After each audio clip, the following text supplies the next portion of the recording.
खबर में खुश आमदेद। मेरे साथ आरमित भट्टी साहब, मैं हूँ सईद काजी। कुछ खबरें और हमारे साथ मौजूद मेहमान होंगे जनाब आबू ज़ुबैरी साहब, सदर सुप्रीम कोर्ट बार। मगर रन डाउन पे बात करते हैं। FIA का चालान चेयरमैन PTI के लिए कितना ख़तरनाक है। फिर कुछ बयान भी हैं 161 के, उसकी वजाहत उसकी तशरीह हम लर्न करेंगे अपने मौजूद मेहमान से। तहरीक इंसाफ को इलेक्शन में क्या हिस्सा लेने दिया जाएगा, और दिया जाएगा तो किस शक्ल में। नवाज शरीफ साहब की ज़मानत के लिए तो इस तरह लगता है सबसे ज़्यादा नैब जो है वो बल तैयार बैठी उनका, ये हमें कोई इतराज़ नहीं है। ज़ाहिर है कैसे हो सकता है इतराज़। अमरीकी सदर का दौरा इसराइल, उम्मत मुसलमान के लिए क्या पैगाम है, और ये बड़ी इंटरेस्टिंग, इसके बारे में मंदिर की खबरें बताएंगे आपको कि वहाँ किस तरीके से पूरा मंजरनामा बदल करके रख दिया है हमास के इस हमले ने। मगर वेलकम कहते हैं जनाब आबद ज़ुबैरी साहब को। आबद ज़ुबैरी साहब, एक तो FIA का जो प्लान है वो कितनी, क्या उसकी यानी लीगल हैसियत है और कितना वो ऑथेंटिक है, और ये असद मजीद साहब का जो 161 का बयान है ये क्या है, और इसमें और 164 के बयान में क्या फ़र्क होता है, और इमरान खान साहब की फेट पे इसके मुमकिन असरात क्या हो सकते हैं। जनाब ज़ुबैरी साहब। हाँ, बिस्मिल्लाहिर्रहमानी। पहले आपके चैनल के वसत से मैं अल्लाह से दुआ गूँ कि अल्लाह में जो फ़लस्तीनी शहीद हुए अल्लाह उनके बुलंद मर्तबे अता फ़रमाए, और दूसरे जो मुसलमान उम्मा को एक्शन लेना चाहिए कि फ़लस्तीन के ऊपर जो जुल्म सितम हो रहा है उसको रुकवाया जाए, और हमारी दुआ है कि अल्लाह मस्जिद अक्सा को भी आज़ादी नसीब फरमाए। तो ये आपको मैं कहना चाह रहा था कि जो इतना हम लोग मुसलमानों पे इतना जुल्म सितम हो रहा है। जी बिल्कुल। दूसरी बात जो आपने मुझसे कही, देखें साइफ़र, मैं तो समझता हूँ साइफ़र केस की कोई लीगल हैसियत नहीं है। ये मेरा अपना व्यू है नेचुरली मेरा, क्योंकि देखिए साइफ़र के पहले लीगल स्टेटस क्या है ये देखना पड़ेगा, उससे क्या जुर्म, क्या ऑफिशियल सीक्रेट्स एक्ट की वायलेशन हुई है। साइफ़र के ना मैंने देखा ना आपने देखा, वो हमारी एक सिक्योरिटी जो एजेंसी थी, वो सारे लोग हमारे अफवाज के सरबराहान और सारे लोग बैठे, उन्होंने उसको डिक्लेयर किया कि वो जो साइफ़र था वो हमारे इंटरनल अफेयर्स में एक वो थी इंटरफेरेंस थी, जिसके लिए पाकिस्तान ने डिमार्श भी दिया अमेरिका को। और आज आपने देखा 164 का बयान जिस तरह से उनका आया, ये तो उनको साबित करना पड़ेगा कि किस दबाव के तहत उन्होंने 164 का बयान दिया, क्योंकि पहले वो गायब हो गए, उनके घर वालों ने FIR कटवाई, वो सडनली आए, उसी दिन उनका केस ख़त्म होता है, उसी दिन उनके ऊपर सारे केस ख़त्म किए जाते हैं आज़म खान साहब ने, और उसी दिन उनका वो 164 का बयान रिकॉर्ड होता है। ये सब चीज़ें होती हैं, क्योंकि आप देखें जो बर्डन होता है किसी का जुर्म साबित करने का वो प्रोसिक्यूशन पे होता है। फिर 161 बयान की कोई लीगल स्टेटस नहीं होता। जो एम्बेसडर साहब, मुझे नहीं पता वो सर्विस में है या रिटायर हो गए, अब उन्होंने खुद उस वक्त कहा था, उन्होंने कहा कि जी उन्होंने पाकिस्तान के अब एक हुकूमत को इंटरनल अफेयर्स में वो लिख के भेज रहे हैं कि वो इस तरह से हुकूमत के खिलाफ कोई कॉन्स्पिरेसी हो रही है या कोई बात हो रही है, तो ज़ाहिर हुकूमत वक्त की नहीं करेगी, कोई एक्शन नहीं लेगी कि उसके खिलाफ कि आप इस तरह से हमारी हुकूमत को गिराने की कोशिश की जा रही है। इसमें जो बात देखने की है कि ऑफिशियल सीक्रेट्स एक्ट की किस शक को वायलेट किया गया, और उनका 161 बयान की क्या हैसियत होती है कि अगर वो जब वो कटहरे में आएंगे वो असद मजीद साहब, और वो सवाल पूछेंगे और उन्होंने उस 161 बयान के बरखिलाफ कोई बात कही, तो उनको कन्फ्रंट किया जाएगा कि 161 के बयान पे तो साइन भी नहीं होता, तो इसकी कोई लीगल हैसियत नहीं होती। बर्डन प्रोसिक्यूशन पे वो दिखाएं कि इमरान खान के किस चीज़ से, किस बात से इनके और शाह महमूद कुरैशी से कोई जुर्म हुआ है, सरजद हुआ है कि जिसकी वजह से ऑफिशियल सीक्रेट्स एक्ट उन पे लगती है। मेरा व्यू ये है कि कोई ये जुर्म नहीं हुआ इसको, लेकिन नेचुरली सिस्टम चाहता है कि जी उनको सज़ा मिले, तो उनको सज़ा की पूरी दिलवाने की कोशिश की जाएगी। तो वो अब वक्त ही बताएगा कि उसमें क्या होता है। मेरे हिसाब से साइफ़र के केस की लीगल वैल्यू कोई नहीं है। अब चालान भी आ गया है, चालान उन्होंने दे दिया है, वो एविडेंस देंगे, प्रूव करें आके कि जी इमरान खान ने कोई जुर्म किया है, अगर वो साबित कर देते हैं तो उनको सज़ा हो जाएगी उसमें। बिस्मिल्लाहिर्रहमानिर्रहीम। तो साहब गुजारिश ये है कि जो साइफ़र आप और दीगर आइनी माहिरीन कहते हैं कि ये केस बनता ही नहीं, क्योंकि ओरिजिनल साइफ़र आज भी वजारत ख़ारजा पे और उसकी मुख्तलिफ कापियाँ जाती हैं, इवन के कासम सूरी साहब ने चीफ जस्टिस साहब को भी भेजा, इसका मतलब वो सीक्रेट तो नहीं रहा। दूसरी बात, आज़म खान साहब उस वक्त प्रिंसिपल सेक्रेटरी थे, बल्कि सेकंड प्राइम मिनिस्टर थे। अगर वो साइफर में या वजारत खारजा के मुताबिक या जो सेक्रेटरी दूसरे हैं सुहेल महमूद साहब, अगर कानून की वायलेशन हुई थी तो 1 साल उन्होंने इंतजार क्यों किया कि अपनी तरफ से लिख के भेजा कि प्राइम मिनिस्टर ने ये वायलेशन की है। एक प्रिंसिपल सेक्रेटरी घर से गुम जाता है, लापता हो जाता है, घर वाले मुकदमा इंदराज करते हैं, हाय मेरा लाडला पप्पू जी आजम खां कहाँ चले गया, माशाल्लाह गोल मटोल है, बड़े खूबसूरत से है, तलाशे गुमशुदा के बावजूद नहीं मिलते। मुकदमा दर्ज होता है, अदालतों में जाया जाता है, और वो 1.5 साल बाद एक इकबाली बयान दे देते हैं, तो क्या ये नहीं पूछा जाएगा इन तीनों साहबान से, असद मजीद साहब हो, वो आजम खान साहब हो या दूसरी घर, कि आप 1.5 साल खामोश क्यों रहे? अगर खुदा ना खास्ता मुल्क की सलामती का कोई राज बेचा गया, एटमी टेक्नोलॉजी कहीं शिफ्ट की गई, कहीं मिसाइल पर टेक्नोलॉजी किसी दूसरे मुल्क को दी, तो इसमें ये सवाल नहीं आएंगे अदालत में? बहुत सारे सवाल आते हैं। पहली बात है कि आप, मुझे याद पड़ रहा है भट्टी साहब, आप शायद इसकी क्लैरिफाई करेंगे कि ये साइफर की बात मार्च में हुई थी, मार्च 2022 मार्च के अंदर ये चीज़ आई थी, और मेरे ख्याल से ये, मुझे नहीं मालूम कि 1 साल पुराना था वो, तो उस चलें अगर उस वक्त आया। दूसरी बात है कि बाकी मुझे आप अपने आर्काइव चेक करें सर, मुझे याद पड़ता है असद मजीद साहब ने उस वक्त भी कोई बयान दिया था या उसके बाद दिया था कि हाँ ये पाकिस्तान के इंटरनल अफेयर्स में मदाखलत है। अब एक वजीर आज़म है, वो मुल्क का वजीर आज़म है, अगर उसके मुल्क के खिलाफ एक ज़ुबैर साहब है, तो आप जैसा उन्होंने सलामती कौंसिल के इजलास में भी कहा था हाँ ये इंटरफेरेंस हुई है और ये लेटर ठीक है, ये असद मजीद साहब का खुद फरमान है जी। तो मैंने कहा अभी आपसे ये बात, अब 1.5 साल बाद वो ये सब बातें कर रहे हैं, तो ये 1.5 साल क्यों खामोश रहे अगर मुल्क के खिलाफ कोई खुदा ना खास्ता साजिश हुई?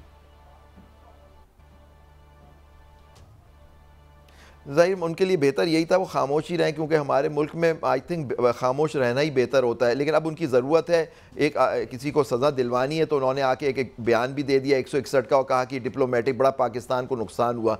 क्या पाकिस्तान को डिप्लोमेटिकली अगर एक पाकिस्तान की हुकूमत के ख़िलाफ़, जिसमें आपने डिमार्च भी दिया हुआ हो अमेरिका को कि जी आपने ये इंटरनल अफेयर्स है और सारी उस कमेटी में, सलामती कमेटी में जिसका आपने नाम लिया वो दिया, क्या इससे कोई जुर्म सरजद हो गया? ये ऑफिशियल सीक्रेट्स एक्ट की वो कोई ऑफिशियल सीक्रेट था जो दाखिल? और दूसरी बात, वो दिखाया किसको गया? मैंने तो नहीं देखा, आपने नहीं देखा, एक पर्चा लहराया गया, क्या वो देखा? ये आपको याद होगा शहीद जुल्फ़िकार अली भुट्टो साहब ने भी एक लहराया था, किसंजर की जो वार्निंग आई थी। देखिए उनका क्या है, उनके साथ क्या किया हमारे शहीद जुल्फ़िकार अली भुट्टो, उनकी हुकूमत गई, फिर उनको फांसी दी गई, तो एक मर्डर हुआ उनका। तो आप ये देखिए ना, मतलब कि हम लोग अब किसी मुल्क के, हम लोग इतनी हमारी हालत हो गई कि हम ये कह भी नहीं सकते कि जी एक गैर मुल्क है जो हमारे इंटरनल अफेयर्स में इंटरफेयर कर रहा है, वो कहना भी वो जुर्म हो गया कि बात की गई। वो कौन सा जुर्म हो? कि अमेरिका ने आप पे पाबंदी लगाई, आपने डिमार्च आप दे रहे हैं, अमेरिका ने तो कोई डिमार्च नहीं दिया कि उनके एम्बेसडर लू की बात आपने किस तरह से पब्लिक में कर दी, या आपने हमें डिमार्च क्यों दिया। तो ये सारी चीज़ें होंगी। दूसरी बात है, क्या कोई जुर्म हुआ है? ये इनको साबित करना पड़ेगा कि साइफर में क्या जुर्म हुआ है। मैं तो मुझे नहीं पता, मुझे चाहिए इनके बुकला को चैलेंज करना चाहिए कि केस बिल्कुल झूठ पे मबनी है और ये कौश होना चाहिए। अब वो करते हैं या नहीं करते, ये उनके बुकला की टीम का सवाबदीद है। जुबैर साहब एक और मैं सवाल कहूँगा, उसके बाद काई साहब आएंगे। अक्सर वकला कहते हैं अदालतों में बड़ी तखीरी हरबे इस्तेमाल किए जाते हैं, लेट होते हैं, 75,000 के सुप्रीम कोर्ट में हैं, 20-20 साल चलते हैं। तो आज हमने एक मौजूदा देखा, F-16 से तेजी, बुलेट ट्रेन से ज्यादा तेजी। इस्लामाबाद में एक केस होता है, मोहतरम गालबन साबिक वजीर आज़म, आई थिंक मेरा ख्याल है कि वो 4 साल बाद लंदन से आ रहे हैं, शायद उनका नाम क्या है काई साहब? नवाज शरीफ, मोहतरम नवाज शरीफ साहब। दिन 1 बजे के करीब नवाज शरीफ के मुकला ने हिफाजती जमानत की दरख्वास्त दायर की, 2 बजे दरख्वास्त समाअत के लिए मंजूर भी हो गई, 3 बजे बेंच भी बना, और 4 बजे से पहले नवाज शरीफ की दरख्वास्त पर नैब को नोटिस भी जारी कर दिया गया। और नैब ने, अजब तमाशा है कि आके कह दिया हमें उनकी गिरफ्तारी मतलूब नहीं। इतनी तेजी से अगर अदालतें काम कर रही हैं, वो भी साबिक वज़ीर आज़म है, क्या डू यू थिंक साबिक वज़ीर आज़म इमरान खान को भी इतनी तेजी से रिलीफ मिल रहा है?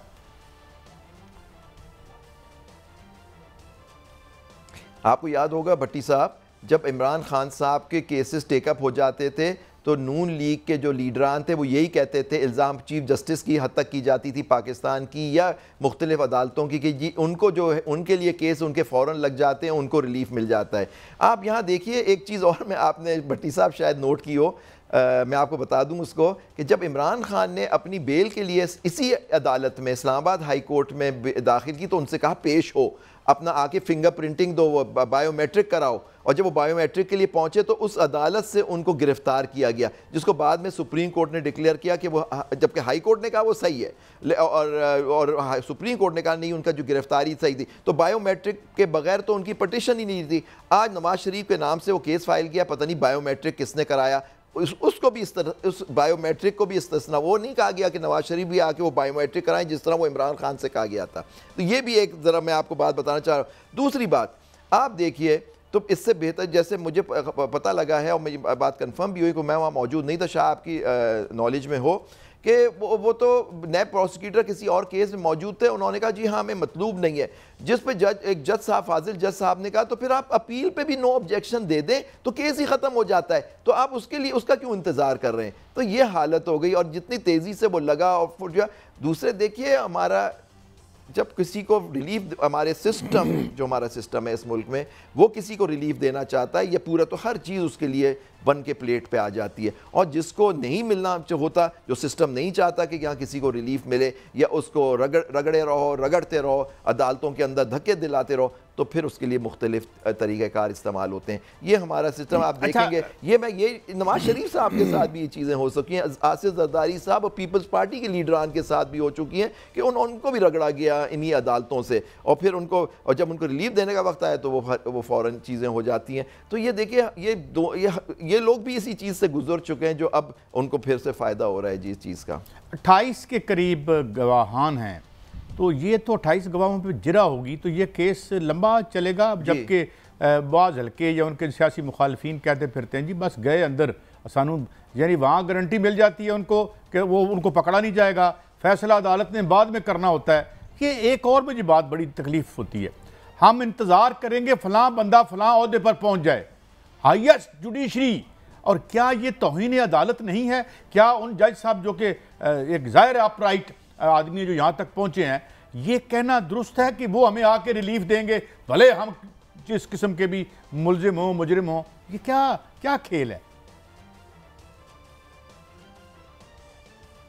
आप देखिए, एप्लीकेशन प्रोटेक्टिव बेल की फ़ाइल की गई है। ये नई जूरिस्प्रूडेंस, आपके नया जूरिस्प्रूडेंस कल इस्टेब्लिश होगी हमारे अदालतों में कि एक कन्विक्टेड आदमी जो इश्तिहारी भी हैं उनको एक प्रोटेक्टिव बेल दी जाएगी। देखिए, लोग एग्जाम्पल दे रहे हैं शर्जील मेमन साहब की और मुख्तलिफ लोगों की, वो कन्विक्टेड नहीं थे, वो आज तक कन्विक्टेड नहीं है। शर्जील मेमन साहब हमारे जो मिनिस्टर थे सिंध के, ये यहाँ कन्विक्शन है और वो बेल पे वो गए थे और उनके वो एब्सकॉन्डर हैं और उनकी आज प्रोटेक्टिव बेल दाखिल की गई है, जिस पे इतनी तेज़ी से सुनवाई हो के वो लग गया और कल के लिए नोटिस भी हो गया और वो कल जाके वो नो ऑब्जेक्शन भी दे देंगे, उनको ये बेल मिल जाए। तो मैं देखिए, दो चीज़ें इंशाल्लाह अल्लाह के फज़ल से हम लोगों को, मुझे और आपको हासिल होंगी कि खुदा न खास्ता अगर कोई कॉन्विक्ट, अगर कोई सज़ा याफ्ता है, वो एप्लीकेशन देगा, उसको भी मुल्क से बाहर जाने की इलाज की ज़रूरत होनी चाहिए। और अगर कोई मुजरिम बाहर से आ रहा हो तो उनको प्रोटेक्टिव बेल भी मिलनी चाहिए। तो आई होप ये जो लॉ कल डेवलप होगा, ये पहला वाला, वो हम सबको, मुझे और आपको भी अवेलेबल हो ये रिलीफ। नहीं, काश ये होता। गुजारिश ये है कि आपने फरमाया माजी में नवाज शरीफ या जुल्फ़िकार अली भट्टो को भी सराहते उतरी। हमने तो सुना है अदालतें आइन और कानून और एविडेंस के मुताबिक काम करती। आप कहते हैं कि सिस्टम ये कर देता है, किसी को ये सपोर्ट कर देता है। आइन और कानून और एविडेंस के बाद सिस्टम की गुंजाइश आ गई। अदालतों ने तो प्रूफ देखने हैं, सबूत देखने हैं, वकला के आर्गूमेंट देखने हैं। ये सिस्टम को थोड़ा सा पीछे नहीं किया जा सकता कि लोगों को तक इंसाफ की रसाई आसानी से हो सके? आपने सर भट्टी साहब, आपने के साथ मैंने प्रोग्राम भी किया। अब तोशा खाना में देख लीजिए, जो मैंने तो बात अपने एक्सपीरियंस से जो मैं देख रहा हूँ, जो हालात हो रहे हैं, जो आप भी देख रहे हैं, आपकी इतनी गहरी नज़र है आप दोनों की, काजी साहब की और आपकी इन चीज़ों पे। आप देखिए कि किस तरह से जो तोशा खाना में था, उसके तो उनको तो शहादत, उनको मौका भी नहीं दिया गया कि अपनी गवाहान लेके आए और उनको सज़ा हो गई। यहाँ उन्होंने 28 की लिस्ट दी है। आप देखिए, एक आदमी का भी 28 की लिस्ट है, सारी उनके पास एविडेंस आ चुकी है। जो कहते हैं एक साइफर है ना, डॉक्यूमेंट, उसको प्रूव करना है कि इसको दिखाना, ये उन्होंने दिखाया है, गुम गया है, क्या वो जुर्म था या नहीं था। बेल अभी तक नहीं हुई है उनकी उस केस में, जबकि उनको जेल में रखने की क्या बात है। देखिए यहाँ आपको पता लग रहा है इस तरह होता है कि जेल में आप देखिए मुख्तलिफ हमारे लीडरान थे, जरदारी साहब 8-8 साल जेल में रहे, वो बेलें एक केस में बेल होती है, दूसरी यहाँ तो बेल होती है, उसको बाहर से पकड़ लिया जाता है। यहाँ एक केस में उसकी तोशा खाना में सस्पेंशन हुई हुई है केस की। वो अब कल पहले सुना था कि जी वो ट्रायल जो होगा इस्लामाबाद हाई कोर्ट ने कहा था ओपन होना चाहिए, आज डॉन में लिखा हुआ था कि आज उन्होंने ऑर्डर कर दिया कि नहीं वो जेल के अंदर ही होना चाहिए। तो ये सारी चीज़ें अब हो रही हैं ताकि वो नज़र भी नहीं आए लोगों की आग से। देखिए जो ये सपोर्ट होती है लोगों की या लीडरान की होती है बड़े पीपल्स पार्टी होगी, इवन नवाज शरीफ साहब की, ये इस तरह के हटकंडे इस्तेमाल करने से उनकी पॉपुलैरिटी पे कमी नहीं पड़ती बल्कि मैं तो कहता हूँ और बढ़ जाती है। और देखिए यही लीडरान थे जिनके साथ ये जुल्म सितम हुआ, वो बार बार आके आप पे आपके वज़ीर आज़म बने या आपके हुक्मरान बने, इसमें लोगों ने उनको वोट दे के इलेक्ट किया। तो ये जो सिस्टम है उसको समझना चाहिए कि देखिए आप फेयर प्लेइंग फील्ड दें कानून के हिसाब से लोगों को। जो अगर उन्होंने जुर्म किया 9 मई में इन्वॉल्व थे तो वो आप जो लोग थे उनको उसके कानून के हिसाब से शहादत की बुनियाद पे आप सज़ा दें। लेकिन आपने सही फरमाया 28 विटनेसेस हैं, उनकी जरा भी होगी, तारीख़ें भी होंगी, कभी प्रोसिक्यूटर नहीं आ रहा होगा, कभी वो छुट्टी पे होंगे, कभी जज साहब छुट्टी पे होंगे, तो ये लंबा जाएगा। लेकिन बेल का राइट तो आदमी का होता है जब तक उस पर जुर्म साबित नहीं हो जाए। अभी तो वो मुल्ज़िम है और उन पर जुर्म अभी साबित नहीं हुआ है तो फिर भी वो जेल में बैठे हुए हैं। अच्छा आरजी साहब एक सवाल, जैसे अक्सर जज साहब नहीं आते, वकला नहीं आते, जैसे मोहतरम नवाज शरीफ साहब के लिए इस्लामाबाद है, अगर जज साहब ये भी फैसला महफूज कर लेते हैं, जैसे माजी में इस्लामाबाद हाई कोर्ट ने कई फैसले महफूज किए और खासे महफूज रहे अल्हम्दुलिल्लाह, तो क्या नवाज शरीफ जब 21 को आएंगे तो उन्हें गिरफ्तार करना पड़ेगा? अगर फैसला महफूज है, अनाउंस नहीं करते तो क्या हुकूमत पाबंद होगी उन्हें गिरफ्तार करने की, क्योंकि जमानत तो नहीं मिली, फैसला महफूज हुआ?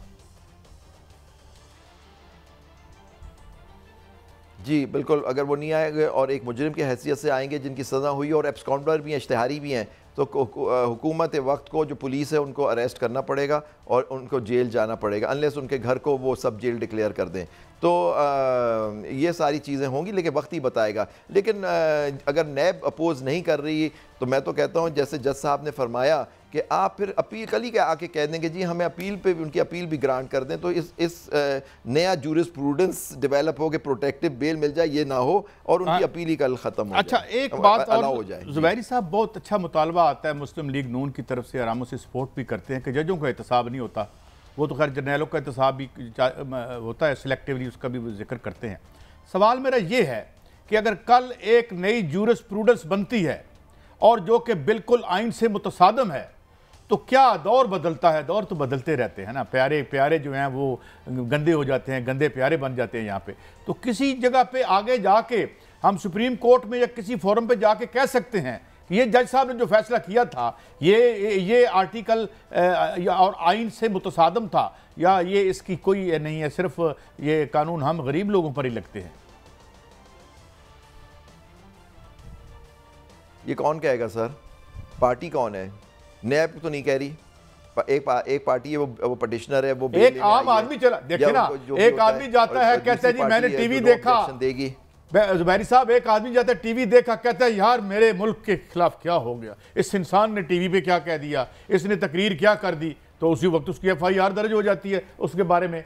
तो क्या कोई आम आदमी उसको इजाज़त है कि वो जाके कहे कि ओए हमारे टैक्स पेयर्स की मनी से तुम्हारी गाड़ियों पे झंडे हिलते हैं, तुम्हारी बिजली के बिल हम देते हैं जी, और बाकी ऊपर वाला तो छोड़ दें, वो तो हमें पता, हम तो वरिश पर तो यहाँ चलती ही नहीं है।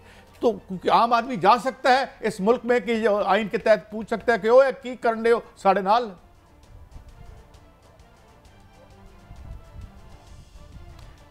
मुझे नहीं समझ आता वो कहाँ जाएगा, कौन सी केस फाइल कर, हाई कोर्ट में पटिशन डाल के देख ले वो कि जी पटिशन में कि जी अगर उनको लीडरान को अगर ये आपको यहाँ से उनको रिलीफ मिल रही है तो मैं भी इस मुल्क के बाकी लोग भी उस पर उसके हकदार हैं उस रिलीफ के, तो वो ट्राई कर लें, जाके पटिशन अदालत ही जाना पड़ेगा, वहाँ जाके ट्राई करें, वो क्या पटिशन दाखिल करें। ये आप समझते हैं, मैं तो नहीं ऐसा।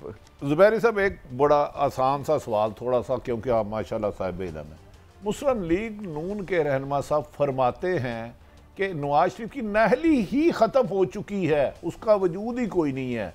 क्या इस बात में हकीकत है? ना वो नाहल नहीं है इस वक्त जो सुप्रीम कोर्ट के फैसले के मुताबिक? देखिए नाअहली का इशू अलग है। यहाँ तो अभी बेल की आप बात कर रहे थे ना कि उसकी बात है, नाअहली का देखें उनके नाअहली आपको पता है उस केस में हुई भी है, वो जो पनामा वाला है उसके, और देखें और लेकिन उन्होंने, आपको याद होगा ये जो इनकी हुकूमत थी, उन्होंने एक अमेंडमेंट लगा 232 आर्टिकल सेक्शन जो था इलेक्शन का, उसमें एक तरमीम की जिसका कहा कि जो आइनी मुद्दत जिसमें नहीं होता उसकी मैक्सिमम डिस्क्वालिफिकेशन जो होगी वो होगी 5 साल। तो उनका व्यू ये है कि 5 साल क्योंकि इन दोनों के हो चुके हैं, नवाज शरीफ साहब के, जहांगीर तरीन के, तो वो डिस्क्वालिफिकेशन जो सुप्रीम कोर्ट ने लाइफ टाइम कही थी वो ख़त्म हो गई। लेकिन मैं उस पर एक बात करना चाहता हूँ, ये लीगल इशू होगा, नेचुरल पेपर्स दाखिल करेंगे तो उस पर कोई उनके मुखालफिन शायद ये पॉइंट लें कि देखिए आपको याद होगा 62(1)(f) जो है जिसके तहत डिस्क्वालिफिकेशन हुई थी वो 2010 में 18वीं तरमीम में अमेंड हुआ था, और उसमें कहा था कोई कोर्ट की डिक्लेरेशन आ जाए तो फिर आप 62(1)(f) में डिस्क्वालीफाई होंगे। इनके केस में सुप्रीम कोर्ट का एक ऑर्डर है जिसके तहत एक डिक्लेरेशन है कि ये डिस्क्वालीफाइड है फॉर लाइफ। तो मैं नहीं समझता कि ये 232 में जो उन्होंने तरमीम की इलेक्शन एक्ट में, उससे उनको ये फ़ायदा होगा, लेकिन नेचुरली वो ये समझ रहे हैं कि उनको फ़ायदा होगा।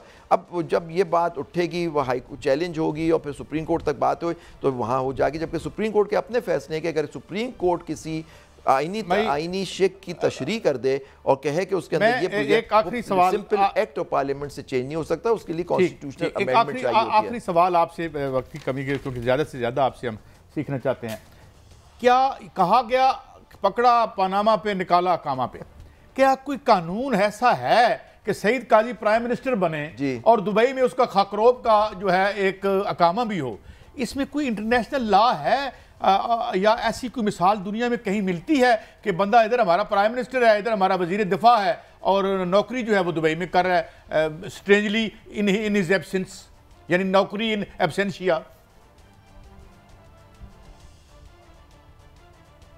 देखिए मुझे उसका इल्म नहीं है कि और कोई है ही नहीं, ये तो आप बेहतर जानते होंगे।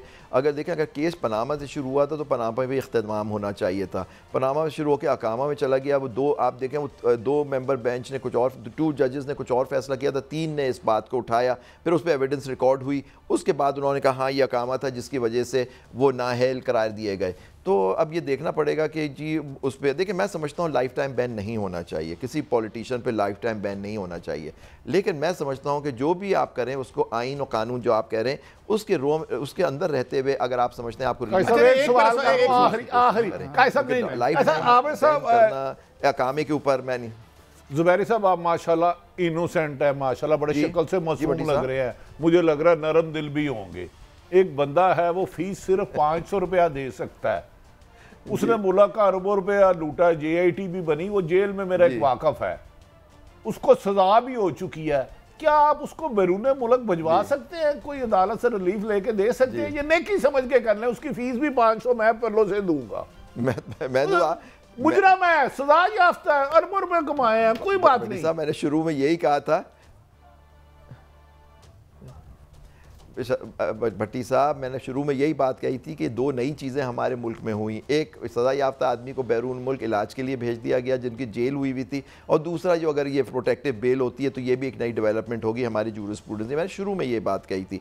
और जहाँ अरबों की बात रही कि अरबों रुपये उन्होंने बनाए, देखिए आप कह रहे हैं उन्होंने बनाए होंगे, नहीं बनाए होंगे, लेकिन अदलत में जब तक साबित नहीं होता किसी के खिलाफ केस, तो वहां भी आपका वक्त कीमती है। मैं जरा जुबैरी साहब जरा सवाल को आसान कर दे, तो वो बंदा आज भी किसी जेल में बंद है, मान लिया कोर्ट अपना जेल में ही बंद है, मैं आपको वकील कराना चाहता हूँ, उसको सजा हुई है, गलत हुई है या सही, वो अलग आर्गूमेंट है। वो बेचारे को दिल की तकलीफ है, उसका BP भी हाई रहता है, उसकी नजर भी बनाई भी थोड़ी सी कम हो गई है, स्ट्रिक से रह के चलता है।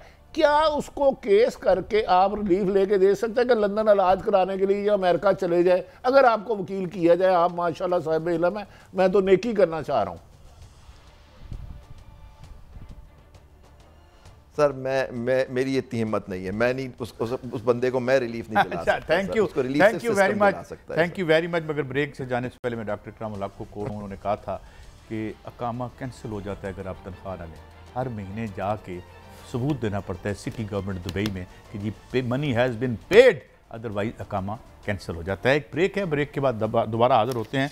कुछ खबरें और भी हैं, इसराइल पे भी बात करेंगे, और इसके अलावा तहरीक इंसाफ को इलेक्शन में हिस्सा लेगी नहीं लेगी तो किस शक्ल में लेगी, अगले इलेक्शन की शक्ल क्या बनेगी, हम कुछ बता तो नहीं सकते, मगर फिर भी कोशिश करेंगे। एक ब्रेक के बाद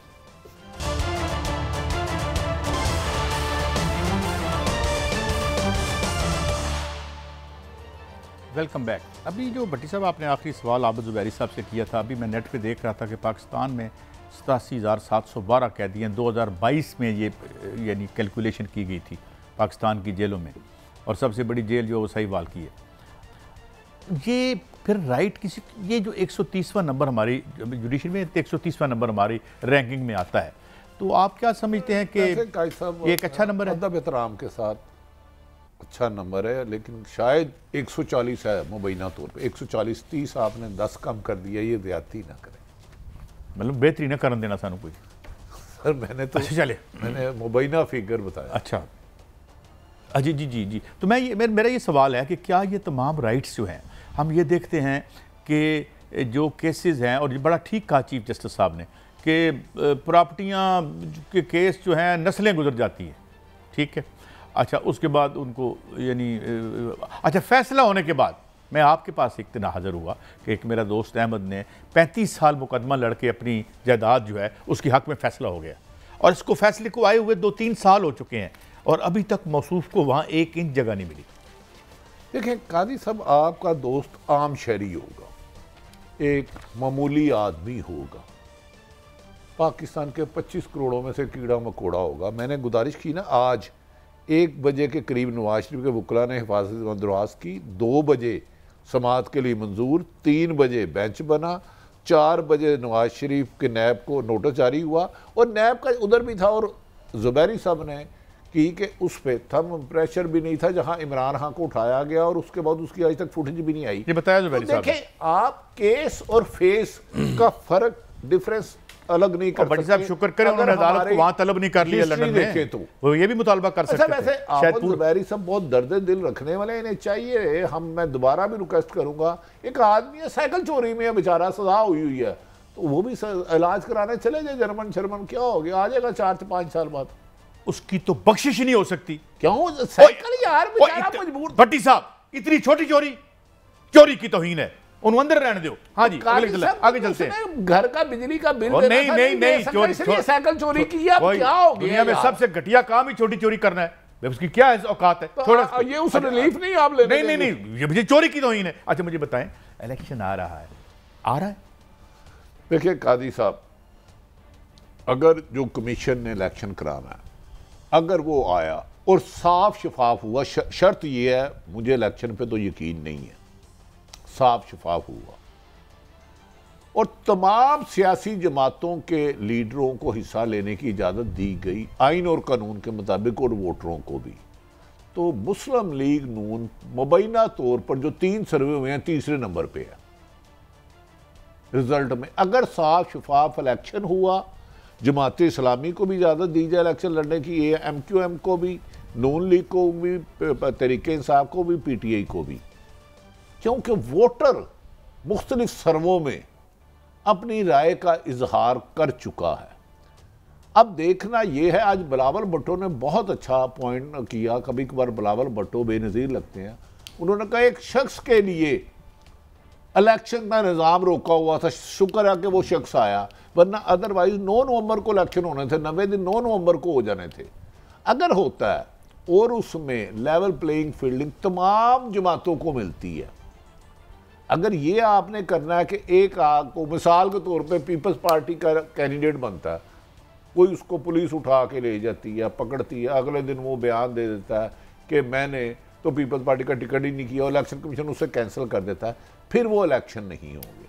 इलेक्शन वो होंगे जिसमें तमाम सियासी जमातों को आइन और कानून के मुताबिक इलेक्शन कैंपेन चलाने दी जाए, वोट के दिन बेईमानी ना की जाए, जिसका वोट जिसको डाले उसको गिना जाए।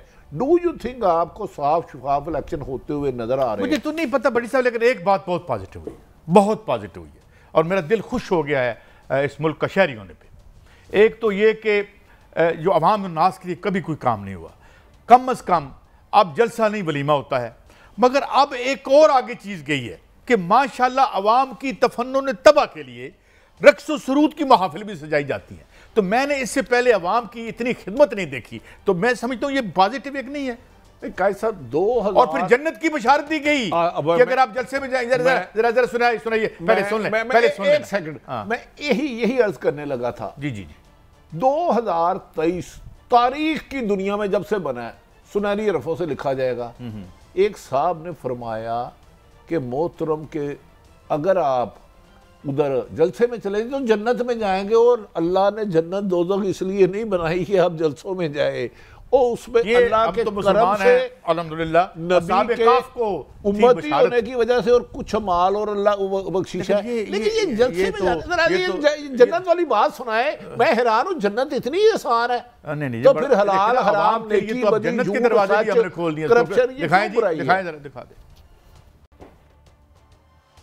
सर्टिफिकेट की ये जन्नती है, तो मैं आपको सर्टिफिकेट देता हूं कि यहां आ गए हैं वो तो जाएंगे ही, जो लाहौर जाएंगे किसी बात को, वो भी इंशाल्लाह सीधे जन्नत में जाएंगे।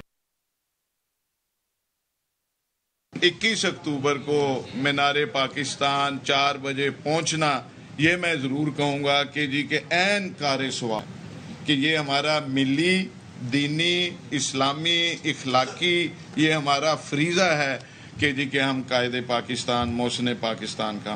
नहीं भट्टी साहब यार रुकिएगा, मेरा बड़ा अहम सवाल, लेकिन भट्टी साहब जन्नत में दाखिल होने के लिए तो फौत होने की शर्त नहीं है। तो ये सारे नऊज़ बिल्लाह मिन ज़ालिक का, मेरे मुंह में खाक, अल्लाह इनको लंबी जिंदगी दे, कि जन्नत में तो आप फौत हुए बगैर जा नहीं सकते। कादी साहब, मैंने कभी कभार कुरान पाक तर्जमा पढ़ता, रिश्वत भट्टी साहब एक आयत सुनानी है, यहाँ रुक जाइए, उसका तर्जमा सुनाना है। और सुनने मुनाफिकीन की 3 निशानी है, जब बोलेगा झूठ बोलेगा, मुनाफिक की वादा करेगा वादा खिलाफी करेगा, इमानत दो तो खयानत करेगा। ये किसी आलम दीन को ले, मैं तो आलम दीन नहीं हूं, मगर मैं आपको सूरा बकरा की एक तर्जमा सुनाता हूँ, एग्जैक्ट नहीं होगा मगर यही है। और बेच देते हैं हमारी आयात को मामूली इनामों के एवज, और ये लोग तो अपने पेटों में आग ही भर लेते हैं। मैंने किसी के बारे में नहीं कहा, मुझे याद आ गई थी। मैं यही अर्ज कर रहा हूँ कि अल्लाह ताला ने ये जो कायनात बनाई है, आप नबी पाक मोहम्मद सल्लल्लाहु अलैहि वसल्लम रहमतुल आलमीन है, वो तो जिसको जो चाहे अल्लाह रब्बुल आलमीन है।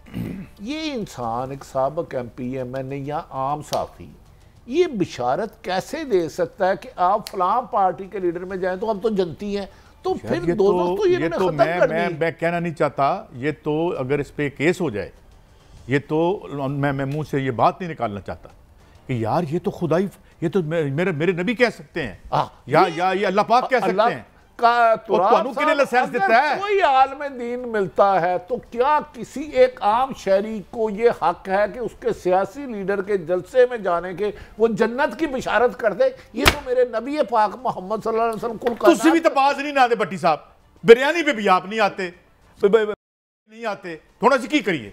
काई साहब देखें, वो आना ना आना वो मेरा काम है या बंदे का काम है। जन्नत और दोज़ख ये अल्लाह ताला शदाद ने अपनी जन्नत बनाई थी, शायद इन साहब को पता नहीं। उसमें जन्नत के मनादर बनाए गए, दूध की लहरें, मेरे ख्याल में वो उनका वो घोड़ा गया, जमीन फट गई। तो ये मुझे खतरा है कि ये कहना शायद मेरे ख्याल में अपने दीन इस्लाम के मुताबिक मुनासिब नहीं है। ये उलमा का काम है, ये हमारा काम नहीं है। हम तो वैसे इस हवाले से बड़े डर की बात करते हैं। तो इसका मतलब है 10 लाख लोग अगर ये मीनारे पाकिस्तान ले गए तो कैसे 10 लाख लोग तो जनती हो गए। अच्छा भट्टी साहब, ये डील -2 क्या है? डील हो रही है ये, और बार बार जो हल्के हैं PTI के वो उसको डिनाई कर रहे हैं, बल्कि टॉप से डिनाइल आ रही है। डील की बात हो रही है। काई साहब, जो मेरी इतला है, तरीके इंसाफ के चेयरमैन ने सिर्फ और सिर्फ बारहा दफा एक ही लफ्ज कही है, साफ शफाफ इलेक्शन कराए जाएं। डील की अगर गुंजाइश होती तो 9 अप्रैल 2022 ही ना आता, PDM ही ना बनती, PDM इक़्तिदार में ही ना आती। मेरी अपनी राय है। बज़ाहिर बादियुल नज़र में मुबैना तौर पर जो हालात नज़र आ रहे हैं, जो हालात, गैब का इल्म मेरे पास नहीं है, कल क्या होता है, शायद नवाज शरीफ या मरियम नवाज साहबा वज़ीर आज़म बनने की तैयारी कर रहे हैं। कल इलेक्शन कैसा होता है डिपेंड ये करता है, होता भी है कि नहीं होता, तमाम सियासी जमातों को हिस्सा लेने दिया जाता है कि नहीं लेने दिया जाता। ये आला फलवी साहब से 10 लोग मिले, ये 50 लोगों से मिले, ये डिपेंड करता है अवाम का फैसला, उसके नुमाइंदे क्या इलेक्शन शफाफ होंगे।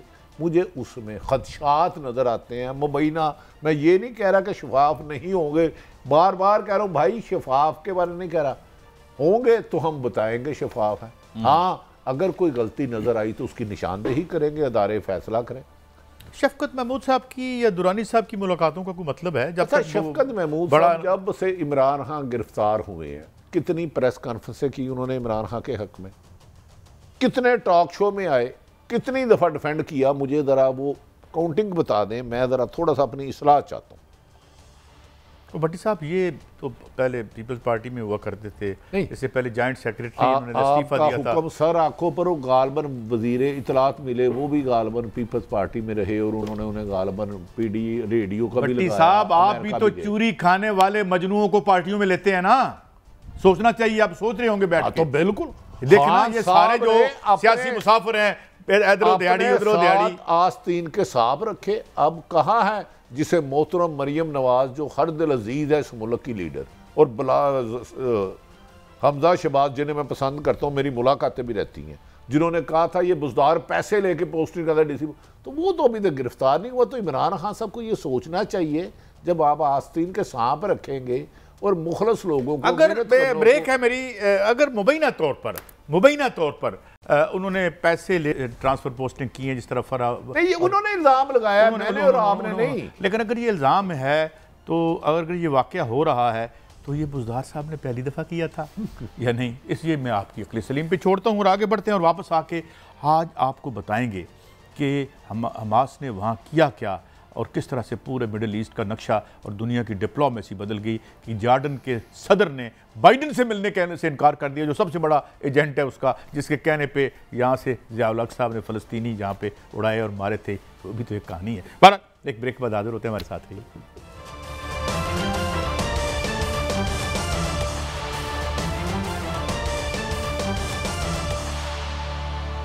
Welcome back.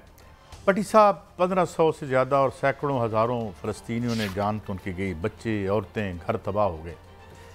लेकिन इस हमले से इसकी ये तो एक बहुत ही अफसोसनाक पहलू है उसका। लेकिन जितने तरीके से पूरी इस्लामी दुनिया में ये घुसपैठिया आ रहा था, आहिस्ता से बहरीन ने तस्लीम किया, UAE ने तस्लीम किया, अभी सऊदी अरब तस्लीम करने जा रहा था, खेल बदल के रह गया। और मैं आज देख रहा था। अच्छा भट्टी साहब, मैं पहले आपको ये बता दूँ कि इन्होंने किया क्या। हमास के एक बंदे को मैंने इंटरव्यू सुना, जो हमारे दोस्त जावेद राना ने किया यूट्यूब पे, हमास के किसी रिप्रेजेंटेटिव से। भट्टी साहब, 4500 बंदा जो अंदर गया, उसमें से 500 जो हैं वो IT के स्पेशलिस्ट थे। और वो जो डोम बनाया हुआ उन्होंने, वो जो कि यूँ डिटेक्ट करता है कि ये मिसाइल आ रहा है और फिर उस मिसाइल को तोड़ देता है, वो जो जिसकी बड़ा नाज था इनको, उन्होंने जाके ड्रोन उड़ा दिए। और वो जो सिस्टम कंफ्यूज हो गया कि ये मैं वो ड्रोन को मारूं या अपना उसको, और वो 5 और उन्हें अंदर जाके जाम कर दिया। अब खबर ये है कि ये नार्दर्न गज़ा में यहाँ से फौजी जा और आ रहे हैं, बिल्डिंग्स डिमॉलिश हो रही हैं, ह्यूमन क्राइसिस इमेंस है, लेकिन एक लिब्रिंथ है अंदर, टनल्स बन गई हैं। दूसरी जो सबसे इंपॉर्टेंट बात है कि इस वक्त खौफ ज़दा है। तमाम डिक्टेटर जो मिडल ईस्ट पर आवाम पर कब्ज़ा करके बैठे हुए हैं, उन्हें अपनी हुकूमतें हिलती नज़र आती हैं, क्योंकि सबसे बड़ा जो अपना अमेरिका का मतलब है, जो भी उसे कह लें, वो तो जॉर्डन है। जॉर्डन में सबसे ज़्यादा फ़लस्तीनी शहीद एक दिन में जॉर्डन में हुए थे। अब मैं नाम नहीं लेता यहाँ उसमें कौन कौन शामिल था उनको मारने वालों में। बहरहाल, तो अब सिलसिला ये है कि वो अब बात भी नहीं कर रहे। वो जितनी ओवरचर्स हो रही थी कि जी इसराइल को तस्लीम करके फ़लस्तीनियों को फारग करें, एक स्टेट बनाए और इशू को मैं रिजॉल्व कर दूं, नेतान्याहू से अब ये नहीं हो पा रहा। देखिए काजी साहब, नेतान्याहू नहीं, अमेरिका भी बेबस हो गया। दुनिया की सारी सुपर पावतें अल्लाह ताला ने फ्यूज़ करती हैं।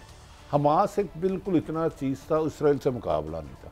अब हस्पतालों पे हमले, मस्जिदों पे, मसाजिद पर हमले, स्कूलों पर हमले, रिहायशी गाँव पर हमले।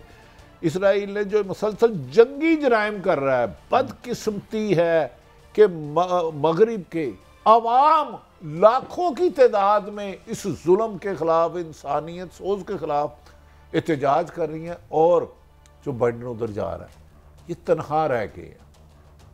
ये परिंदों से बाज बनने वाली बात है।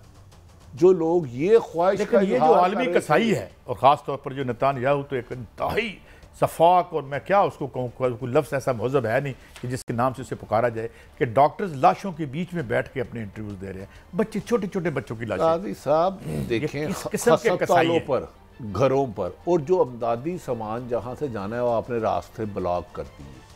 कहाँ गया अमेरिका के असूल, कहाँ गया फंडामेंटल राइट, कहाँ गई यूएनओ? सिर्फ बयान दे रहे हैं। भाई जंग रोको। वो जो लोग मसाजिद में बच्चे हैं, बुजुर्ग हैं, ख़वातीन हैं, लेकिन कई सब एक बात माने, जो लोग ये तासुर दे रहे थे कि यूएई ने तस्लीम कर लिया, बाकी ममालिक भी कर लेंगे, इन हालात में जो इसको तस्लीम करने की कोशिश भी करेगा, आज पाकिस्तान के लीडर बिलावल भुट्टो बहुत अच्छा बोले फ़लस्तीन के लिए, हमारे वज़ीर आज़म काकड़ साहब भी बोले और दीगर आर्मी चीफ भी बोले। मुझे खुशी है कि पाकिस्तान ने खुल के अपने फ़लस्तीन, और हमें ये फ़ख्र भी है कि पाकिस्तान फ़िज़ाइया ने और उनको शिकस्त दी थी यहाँ। ये हमारा शानदार माजी है, काश हमारा हाल भी शानदार हो। तो कहीं ये अमेरिका इस बहाने ये मैं इस जंग को तूल तो नहीं देना चाह रहा कि खुदा है कि इकानमी तौर पे खुद के भी कुछ बहुत बेहतर हालात नहीं रहे और वो चाहता है जंग लगी रहे और लोगों का तवज्जो उनके आइंदा इलेक्शन पे असरअंदाज हो। भट्टी साहब, मैं एक आपको बात खुल के बता दूं, अब इसलिए क्योंकि मेरा एक ख़ास नज़रियाती पस मंज़र है। बात यह है कि आपकी लिबरल डेमोक्रेसी का बुरकस निकल गया है। आपकी लिबरल डेमोक्रेसी फ्रांस में जलील हो रही है, जहां मैक्रों जिसकी 32% भी जिसकी रेटिंग नहीं है वो आके बैठा हो। डोनाल्ड ट्रंप को देख लें, मोदी जिसने सिर्फ 23% वोट लिए थे पोल्स वोट का और 68.8% उसके खिलाफ पड़े थे। ये डेमोक्रेसी है? ये तो डिसएनफ्रेंचाइज करके लाती है। ये तो रूलिंग एलीट के जो ये बड़े सेठ हैं, जो बड़े ठेकेदार हैं, उनके मुलाजमों को ये अब इलेक्शन के इस निज़ाम फर्स्ट पास दी पोस्ट में ले आते हैं। काश साहब, ये भी हो सकता है कि जो बाइडन अमेरिकन सदर की इसराइल में मौजूदगी पूरी मुस्लिम उम्मा को एक पेज पे ले आए, हम सब एक साथ। भट्टी साहब, आज मैं आपको एक बता दूं, पूरी दुनिया के हुक्मरान एक पेज पे हैं और पूरी दुनिया के अवाम एक पेज पे हैं। ये आज का क्राइसिस है। ये दोस्तियां करना चाहते हैं नेतान्याहू के साथ। ये जो है पाकिस्तान रेजिस्ट कर रहा है। ये देखें, हम इकोनॉमिकली जो अबाबील मिसाइल का कामयाब तजर्बा की है, इसको आप कैसे देखते हैं?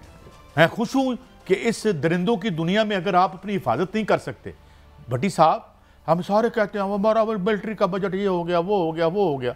ओए, ये जंगल का कानून है इस दुनिया में, कमजोर रह ही नहीं सकता। मुझे ये बताएं, बिल्कुल असला नहीं होना चाहिए। अरब $700 से 800 बिलियन डॉलर अमेरिका अपना उसका बजट है, दूसरा चाइना का है, तीसरा फिर 5वें नंबर पे आपका ये इंडिया आ जाता है, उससे पहले सऊदी अरब का है 4थे नंबर का। आप क्या इस दुनिया को महजब कह सकते हैं? वो जो मर्जी अंदर बाड़ा है जो कर रहे हैं। मुझे अगर खुदा न खास्ता अल्लाह ना करे इसराइल की ये जुनूनियत, ये जुल्म सितम 15 दिन और ज्यादा रहता है, तो क्या मुस्लिम आप पूरी दुनिया में मुजाहरे देखेंगे, यूरोप में मुजाहरे होंगे, यूरोप में मुजाहरे, फ्रांस ने पाबंदी लगा दी है मुजाहरों पर। ये ऐसे उसके इस वक्त जितना मुजरिमाना, क्रिमिनल, सफाकाना और कसाइयाना, ये रूलर नहीं है, हुक्मरान नहीं है ये वेस्ट के, ये कसाई है। काई साहब देखिए, एक उन्होंने अपना 6 करोड़ बंदा ईरान को दुनिया ने तनहा किया, उस पर सेंक्शन बेपनाह लगी। उन्होंने कहा 5-6 दिन बाद ना आए तो हम भरपूर जवाब देंगे। मुझे लग रहा है कि ऐसे हालात अगर अमेरिका ने ना छोड़ा और इसराइल ना छोड़ा तो मुस्लिम उम्मा एक पेज पर जिस दिन आ गई तो ये इसराइल नक्शे पे नहीं रहेगा। लेकिन जी उधर 40,000 हिजबुल्लाह के लोग हैं, उनको ये रोक रहे हैं। ये 2 बैरी बेड़े जो गए हैं वो इसलिए गए कि हिजबुल्लाह के पास 40,000 हार्डन्ड सोल्जर्स हैं, वक्त डाल देंगे। इसलिए ये जंग जो है ना, ये और फिर गुरिल्ला जंग शुरू हो जाएगी। और गुरिल्ला जंग में आपका कैसे निकल सकते हैं? और पूरा मिडल ईस्ट और माशी तौर पर पहले आप तबाही के किनारे पे खड़े हैं और रिसेशन जो है एक बार फिर 2023 में दस्तक दे रहा है। पहले 2007-8 में आया तो 20 तक फिर वो नीचे लटकता ही रहा और अब 20 का रिसेशन, अब ये रिसेशन, जंगें खुद अपना बेड़ा गर्क कर रहे हैं इस दुनिया के हुक्मरान। बहरहाल हमें तो इकट्ठा होना चाहिए और फ़लस्तीनियों के लिए हम जो भी कर सकते हैं हमें करना चाहिए। अप्रीशिएट करते हैं वो बयानात जो हैं, मगर बयानात से बढ़कर कुछ इक़दामात भी। इजाज़त, कल मिलेंगे। अल्लाह हाफ़िज़।